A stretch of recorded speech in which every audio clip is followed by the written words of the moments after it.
આજે આપણે જોઈશું હિન્દીમાં નિબંધો. તો આ હિન્દીના જે નિબંધ છે એ તમારે હિન્દી વિષયની નોટબુકમાં જ લખવાના રહેશે. તો આપણે પહેલો નિબંધ છે નદી તટ પર એક શામ, એટલે કે નદી કિનારાની એક દિવસની એટલે કે શામ એટલે કે સાંજનું વાતાવરણ.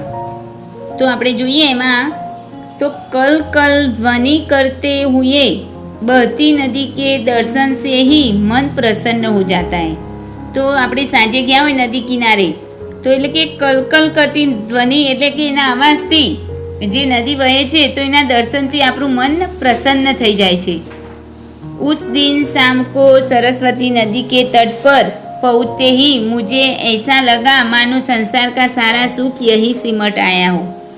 તો અહીંયા એટલે કે સરસ્વતી નદીના કિનારે શ્યામ એટલે કે સાંજે નદી કિનારે પહોંચતા જ આપણને એવું લાગે છે કે જાણે સંસારનું સારું સુખ અહીંયા બધું સમાઈ જાય છે. तट पर फैली हुई मखमल सी मिट्टी बैठने का निमंत्रण दे रही थी. એટલે કે નદી કિનારે એટલે કે મખમલ જેવી માટી એટલે કે બેસવા માટે આપણને જાણે આમંત્રણ આપી રહી હોય. મેં ઉસ પર બેઠ ગયા એટલે કે હું અહીંયા નદી કિનારે બેસી ગયો. मेरी तबीयत हरी हो गई એટલે કે નદી કિનારે એટલે કે મારી તબિયત હરી એટલે કે सारी થઈ गई. हरी એટલે કે લીલી. नदी के किनारे पर रंग बेरंगी कपड़ों में सजे हुए बच्चे उछल कूद कर रहे थे. એટલે કે નદી કિનારે એટલે કે રંગબેરંગી કપડાં પહેરેલા એટલે કે સજાવેલા બાળકો ઉછલ કૂદ કરી રહ્યા હતા. घूमने के लिए आए हुए युवक युवतियों ने वातावरण को और भी रसमय बना दिया था. એટલે કે જે ફરવા માટે આવેલા યુવક અને યુવતીઓને આ વાતાવરણ રસમય બનાવી દીધું હતું. उनकी फैशनेबल पोशाक और हंसी मजाक सबको अपनी ओर आकृष्ट कर रही थी. એટલે કે જે એમને કપડાં પહેરેલા હતા ફેશનેબલ પોશાક અને હસી મજાક કરી રહ્યા હતા તો આપણને બધાને એટલે કે આકર્ષિત કરી રહ્યા હતા. इसी समय दो बालाएं पानी भरने आई. તો એ સમયે બે બાળકીઓ પાણી ભરવા માટે આવે છે. નદી કે જલ કી શીતળતાથી એટલે કે નદીના પાણીની શીતળતા એટલે કે ઠંડક આપી રહી હતી. इतने में जंगल से लौटी हुई पशुओं की टोली पानी पीने आ पहुंची. તો એ સમયે જ એટલે કે જંગલમાંથી પાછા વળતા પશુઓની ટોળી પાણી પીવા માટે આવી પહોંચી છે. कुछ दूरी पर लोग स्नान कर रहे थे. એટલે કંઈક એનાથી દૂર ઘણા લોકો સ્નાન કરી રહ્યા હતા. कुछ स्नान करने के बाद संध्या वंदन कर रहे थे. તો એ લોકો સ્નાન કર્યા પછી એટલે કે સંધ્યા વંદન એટલે કે સાંજના વંદન કરી રહ્યા હતા. तट पर बेल पूरी वालों का रंग कुछ और ही था. એટલે કે નદી કિનારે જે तट पर बेलपुरी वालों का रंग कुछ और ही था. એટલે કે નદી કિનારે જે ભેળવાળા અને પાણીપુરી વાળાનો રંગ એટલે કે ઓર હતો. कुल्फी मलाई और फल वाले भी वहाँ थे. એટલે કે જે ગુલ્ફી વાળા હોય મલાઈ અને ફળવાળા પણ ત્યાં હતા. फेरी वाले तरह तरह की वस्तुएं बेच रहे थे. એટલે કે જે ફેરિયાવાળા હતા એ અલગ અલગ વસ્તુએ વેચી રહ્યા હતા. गुब्बारे और खिलौने वालों के आसपास એટલે કે ગુબ્બારે વાળા એટલે કે ફુગ્ગાવાળા અને રમકડાવાળાની આજુબાજુ બચ્ચો કી બડી ભીડ થી એટલે કે બાળકોની વધારે ભીડ જોવા મળતી હતી. इतने में एक गायक मित्र से मेरी भेंट हो गई. તો એ સમયમાં જ મારા એક જે ગાયક હતા મિત્ર એમની ભેટ એટલે કે એમને साथ થઈ ગઈ। हम दोनों नदी के तट पर टहलने लगे। तो એટલે કે અમે બે મિત્ર સાથે નદી કિનારે એટલે કે ત્યાં टहलने लगे એટલે કે ત્યાં ઘૂમવા लाग्યા। नदी की लहरें कलकल ध्वनि करती हुई कोई सुखद संदेश सुना रही थी। એટલે કે નદીની જે લહેરે હતી કલરવ કલરવ કરતી અવાજથી એટલે કે આપણને કંઈક સુખનો સમાચાર આપી રહ્યું હોય એવું લાગે છે। कुछ बगुले अब भी अपने शिकार की ताक में ध्यानमग्न थे। तो એટલે કે कुछ बगुले એટલે કે બગલાઓ अब भी પોતાના શિકાર માટે એટલે કે ધ્યાનમગ્ન હતા। चहचहाते हुए पक्षियों की कतारें नदी के ऊपर से अपने घोंसलों की ओर जाने लगी। तो सांजना समये चहाचहाते એટલે કે પક્ષીઓ અવાજ કરતા કરતા એની કતારે એટલે કે લાઈનો એટલે કે નદીને ઉપર સે અપને એટલે કે નદીના ઉપર થઈને પોતાના માળા તરફ જવા લાગે છે। जब हम अकेले रह गए तब मित्र की रागिनी मचल पड़ी। तो જ્યારે અમે એકલા રહ્યા ત્યારે મિત્રને ગાવાની ઈચ્છા થઈ। उसने एक सुंदर गीत गाया। तो તેમને એક સુંદર ગીત ગાયું। हमारा मन ताजगी और खुशी से झूम उठा એટલે કે અમારું મન તાજગી અને ખુશીથી ઝૂમી ઉઠે છે। इसके बाद हम भी उठकर घर की ओर चल पड़े। तो તેના પછી અમે એટલે કે ઘરે જવા लाग्યા। તો બાળ મિત્રો આ આપણે જોયો એટલે કે નદી કિનારાનું સાંજના વાતાવરણની માહિતી લીધી। તો હવે પછી આપણે એના પછી એક કહાની જોવાની રહેશે।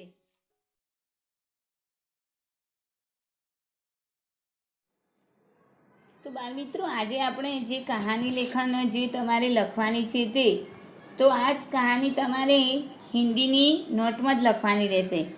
તો પહેલાં તમારે ઉપર હેડિંગમાં લખી દેવાનું કહાની લેખન, પછી નીચે મુદ્દા લખવાના, પછી હેડિંગ આપી દેવાનું પ્રયત્ન સે સફળતા। तो આપણે જોઈશું આ વાર્તા। तो एक राजा था। एक राजा હતો। वह था तो बहुत पराक्रमी पर उसके पास सैन्य बल अधिक न था। तो એ રાજા હતો પણ તેની પાસે બહુ પરાક્રમી તો હતો પણ તેની પાસે સૈન્ય બળ એટલે કે જે સૈનિકો હતા એ અધિક નહોતા। तो पड़ोसी राज्य के राजा ने उसकी इस कमजोरी से लाभ उठाने का निश्चय किया। तो जे पड़ोसी राज्यનો જે રાજા હતો એટલે કે આ રાજા પાસે વધારે સૈન્ય બળ નથી એટલે કે એના જોડે આ કમજોરી છે તો એનો લાભ ઉઠાવવા માટે એનો નિશ્ચય કર્યો। तो उसने उस पर हमला कर दिया।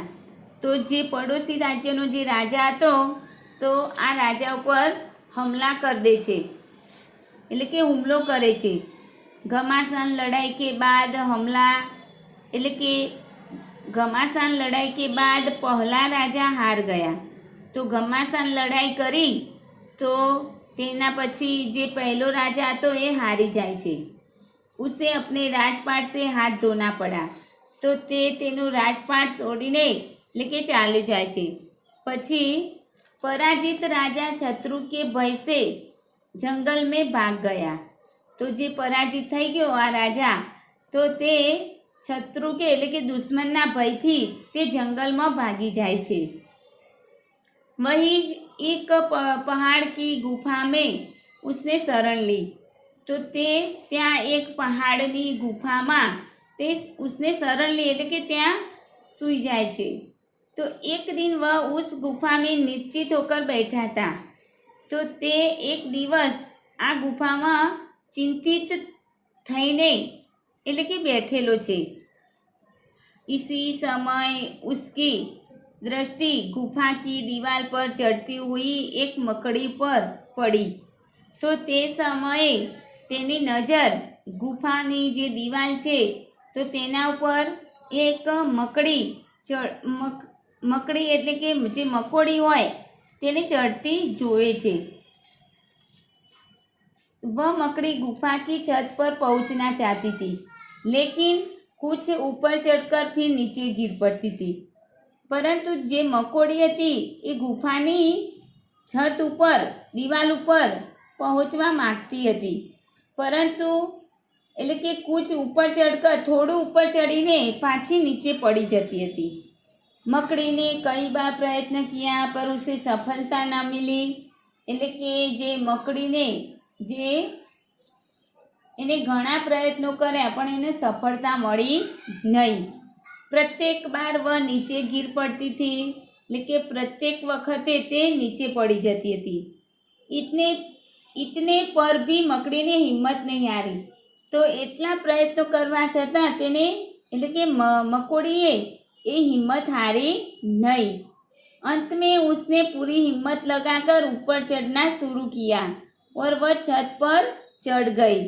तो अंते ते पूरी हिम्मत लगावीने तेने चढ़वानुं शरू कर्युं अने छत पर એટલે કે दीवाल पर चढ़ी जाए छे। तो मकड़ी की इस हिम्मत और सफलता ने राजा को चकित कर दिया। तो जे मकोड़ी हती एनी आ हिम्मत અને સફળતા પ્રાપ્ત કરી તો રાજા નવાઈ પામે છે। ઉસે એક નઈ દ્રષ્ટિ મિલ ગઈ। તો તેને એક નવી દ્રષ્ટિ મળી જાય છે, એટલે કે નવા વિચારો પ્રાપ્ત થાય છે। તો ઉસકી રગો में भी साहस का संचार हुआ। તો તેની રગો में એટલે કે તેના મનમાં સાહસ માટેનો સંચાર થાય છે નવો। उसकी निराशा और चिंता छूमंतर हो गई। तो एनामां जे निराशा जोवा मळती हती अने जे चिंता हती ए दूर थई जाय छे। वह फिर अपने राज्य में लौटा और गुप्त रूप से सैन्य जमा करने लगा। ते फिर अपने એટલે કે પોતાનું રાજ્ય પાછું લઈને અને ગુપ્ત રૂપથી સૈન્ય જમા કરને લગા। એટલે કે પોતાનું જે સૈનિકોનું જે બળ હતું એટલે કે એને એટલે કે બધાને ભેગા કરે છે। फिर उसने पूरी शक्ति से शत्रु राजा पर चढ़ाई कर दी। तो फरीथी तेने जे पूरी शक्ति थी जे शत्रु એટલે કે જે દુશ્મની રાજા હતો એના પર ચढ़ाई करे छे। उसने आत्मविश्वास से युद्ध किया और वह जीत गया। तेने પોતાના આત્મવિશ્વાસથી યુદ્ધ શરૂ કર્યું અને તે જીતી જાય છે। શત્રુ રાજા મારા ગયા। જે દુશ્મની રાજા હતો એ मरी जाए छे और उसकी बची हुई सेना धूम दबाकर भाग गई। तो जे राजा मरी जाए छे अने एनी जे सेना छे धूम दबाकर भाग गई એટલે કે जती रहे छे, भागी जाए छे। इस प्रकार राजा को अपना राज्य तो मिला ही, शत्रु का राज्य भी मिल गया। तो ए प्रकारथी राजाने तो पोतानुं राज्य तो मळ्युं अने शत्रु એટલે કે જે દુશ્મનનું રાજ્ય હતું એ પણ એને મળે છે। તો બાળ મિત્રો આ પરથી આપણને આ વાર્તા પરથી એ શીખ મળે છે કે सचमुच એટલે કે સાચે छोटे छोटे जीवों से भी हम बहुत कुछ सीख सकते हैं। तो नाना नाना जीव जंतुओं परथी આપણને કંઈક सीखवा મળે છે। निष्फलता मिलने पर भी प्रयत्न जारी रखने से अंत में सफलता जरूर मिलती है। भले निष्फળતા મળે છે પરંતુ આપણે પ્રયત્ન જારી એટલે કે પ્રયત્ન રાખવાથી અંતમાં સફળતા જરૂર પ્રાપ્ત થાય છે। તો થેન્ક યુ બાળ મિત્રો।